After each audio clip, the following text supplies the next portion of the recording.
Hey guys, welcome back to the universal science. और 5 अगस्त 2010 chilli San Jose mine में काम करने के लिए 33 मजदूर एक एक करके जीप में सवार होकर माइंस में जाने लगे। कुछ ही मिनटों बाद ये लोग 2300 फीट नीचे पहुंच गए। इसके बाद हर दिन की तरह अपने अपने काम में लग गए। खुदाई करते करते दिन के 2 बज गए। तभी अचानक से एक जोरदार धमाका हुआ। माइंस में काम कर रहे वर्कर्स डर के मारे इमरजेंसी शेल्टर में चले गए। ये शेल्टर खासकर ऐसे ही कंडीशंस में सुरक्षित बचने के लिए बनाया गया था।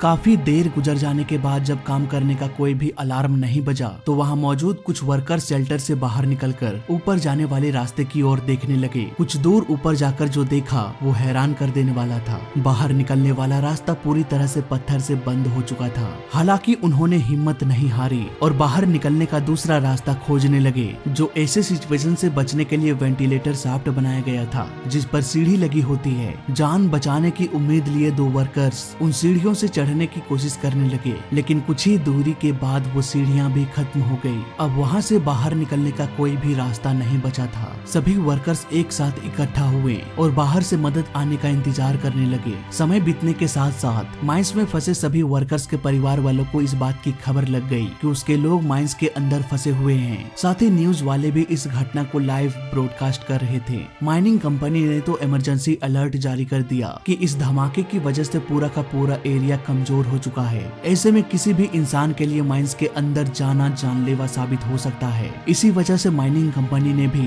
रेस्क्यू करने से साफ मना कर दिया। जैसे जैसे वक्त गुजरता गया वैसे वैसे माइंस में फंसे मजदूरों की उम्मीदें भी खत्म होती जा रही थी, क्योंकि उनके पास खाना और पानी सीमित था और अगले 3 दिनों तक वो इस खाने के सहारे जिंदा रह सकते थे। वर्कर्स को ये उम्मीद थी कि अगले 3 दिनों के अंदर उन्हें बचा लिया जाएगा। वो कम से कम खाना पानी का इस्तेमाल करने लगे। आपके जानकारी के लिए बता दूं कि ये माइंस करीब 120 साल पुराना था। इतने सालों से माइंस में माइनिंग होने के कारण ये अंदर से पूरी तरह खोखली हो चुकी थी। मेंटेनेंस ना होने की वजह से जगह जगह पर दरारें हो चुकी थी। ऐसा लग रहा था मानो ये कभी भी मौत को दस्तक दे सकती है, लेकिन कुछ पैसे बचाने के कारण इस कंपनी ने कभी भी इसे गंभीरता से नहीं लिया। वो लगातार माइनिंग करते रहे। रिपोर्ट्स की माने तो रोजाना 10 लोगों की मौत खान में दबने से हो जाती है। कुछ की तो मौत इतनी गहराई में होती है कि उसकी लाश भी उनके घर वालों को नसीब नहीं होती। इसी बात को ध्यान में रखते हुए एक रिटायर्ड माइनर जोस वेगा, जो उन फंसे हुए वर्कर्स में एलेक्स का पिता था,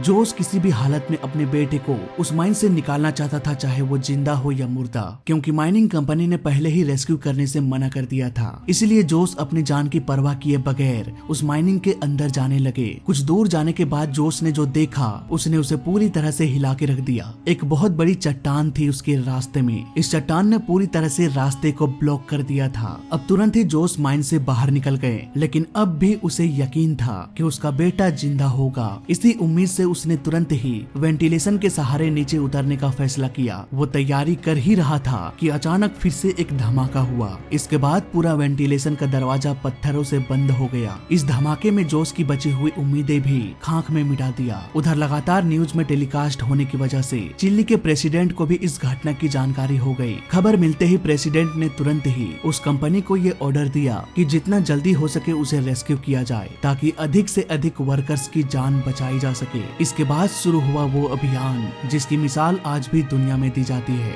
घटना सेंट स्टीवन माइनिंग कंपनी के साथ हुआ था, तो कंपनी ने बचाव दल को काम पर लगा दिया। बचाव दल लगातार वर्कर्स को निकालने की कोशिश कर रहे थे, पर चट्टान बहुत ही अंदर तक थी, जिसकी वजह से उन्हें काफी परेशानी और वक्त लग रहा था। जब कंपनी के बचाव दल से भी कुछ न हो पाया तो राष्ट्रपति के आदेश के अनुसार चिली के सरकारी खदान कोडेल्को ने राहत का जिम्मेदारी लिया। उसके हाथ में कमांड आते ही ड्रिलिंग करना शुरू कर दिया। उधर माइंस में फंसे वर्कर्स खाने पीने के लिए एक दूसरे से लड़ने लगे, क्योंकि खान में फंसे 3 दिन गुजर चुके थे। खाने पीने का सामान भी अब खत्म होने चला था। ये लड़ाई देखकर मारियो ने कहा कि अब हमारे पास इतना ही खाना है, तो इसके लिए हमें क्यों लड़ना। सभी लोग मारियो की बात मान लेते हैं और हल्का हल्का खाना खाने लगते हैं। उधर रेस्क्यू टीम के सामने एक बहुत बड़ी मुसीबत आ गई। दरअसल जिस जगह पर ड्रिलिंग की जा रही थी वहाँ का पत्थर काफी मजबूत था, जिस वजह से ड्रिलिंग मशीन का रॉड बार बार टूट जा रहा था। ऐसे में रेस्क्यू टीम ने काम बंद करने का सोचा, लेकिन मजदूरों के घर वालों को जब इस बात का पता चला तो उन्होंने इसका विरोध करना शुरू कर दिया। इसके बाद लगातार काम को जारी रखा गया। घटना के 17 दिन बीत चुके थे,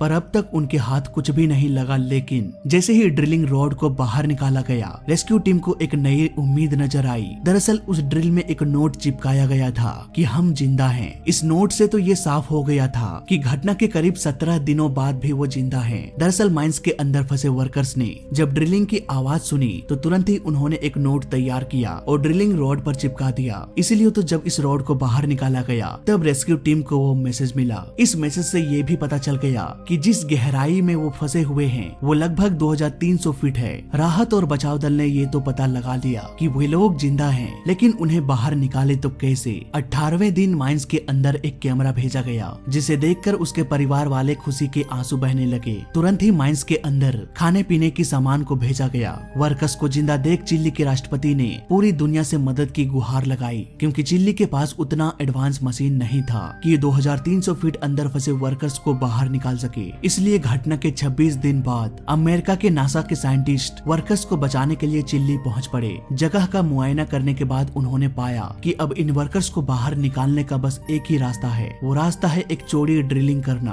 अब दूसरे देशों से फास्ट हैवी ड्रिलिंग मशीन मंगाया गया और उसे ड्रिलिंग पर लगा दिया गया। उधर माइनिंग मिनिस्ट्री प्लानिंग में लग गए कि होल होने के बाद उन वर्कर्स को निकाले तो कैसे निकाले। एक्सपर्ट्स के अनुसार एक बार में सिर्फ एक ही वर्कर्स को बाहर निकाला जा सकता था और इस एक वर्कर को बाहर निकालने में करीब 1 घंटे का वक्त लग सकता था और इतने गहराई में ऑक्सीजन की मात्रा भी कम होती है। ऐसे में उन मजदूरों को निकालना खतरे से खाली नहीं होता, इसीलिए उन्हें एक ऐसी मशीन बनानी थी जिसमें ऑक्सीजन की सुविधा भी हो। चिली गवर्नमेंट ने इस काम को पूरा करने के लिए नासा को कहा। नासा के एक्सपर्ट ने बताया कि एक कैप्सूल बनाना होगा जो ठीक होल के साइज के डायमीटर का हो। इसी में हम ऑक्सीजन सिलेंडर लगा देंगे। ड्रिलिंग मशीन लगातार होल करने में लगे हुए थे। अभी कुछ ही फीट ड्रिल हुआ था कि अचानक से ड्रिलिंग मशीन का हाइड्रोलिक लीक होने लगा, जिसकी वजह से इस मशीन को मेंटेनेंस के लिए रोक दिया गया। ड्रिलिंग रोक देने की खबर सुनकर एक और ड्रिलिंग कंपनी ने अलग टेक्नोलॉजी से ड्रिल करने वाली मशीन लाई। ये ड्रिलिंग मशीन काफी पावरफुल था। ये पत्थरों को काटने के साथ साथ तोड़ भी सकता था।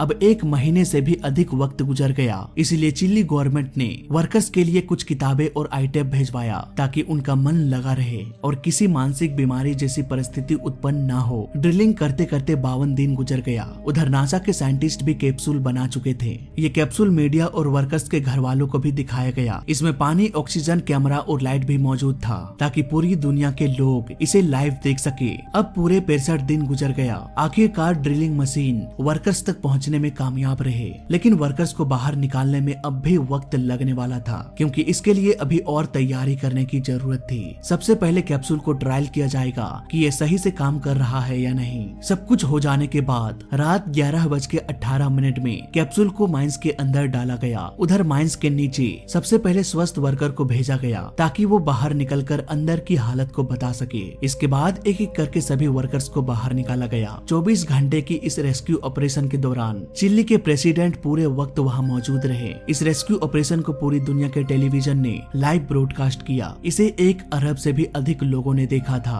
अगले ही दिन सुबह 6:25 पर जब लास्ट वर्कर लुइस उर्जुआ को बाहर निकाला गया तो प्रेसिडेंट ने उन्हें गले लगा लिया। इस पल को देखकर तुरंत ही वहां के लोगों ने चिल्ली का झंडा लहराना शुरू कर दिया और राष्ट्रगीत गाने लगे। प्रेसिडेंट ने कहा कि आज चिल्ली की जनता ने दिखा दिया कि एकजुट होकर वो क्या कुछ नहीं कर सकते हैं। किसी भी देश की असली पहचान मुसीबत की ऐसी ही घड़ी में होती है। निकाले गए वर्कर्स को तुरंत ही हेलीकॉप्टर से हॉस्पिटल भेज दिया गया। 69 डेज की इस मुश्किल हालात में सभी वर्कर्स का वजन करीब 10 केजी कम हो चुका था, लेकिन सबसे बड़ी खुशी ये थी कि वे लोग अब भी जिंदा थे। तो ये थी एक इम्पॉसिबल रेस्क्यू मिशन की अनोखी कहानी। फिलहाल इस वीडियो में अभी तक के लिए इतना ही। जय हिंद, वंदे मातरम।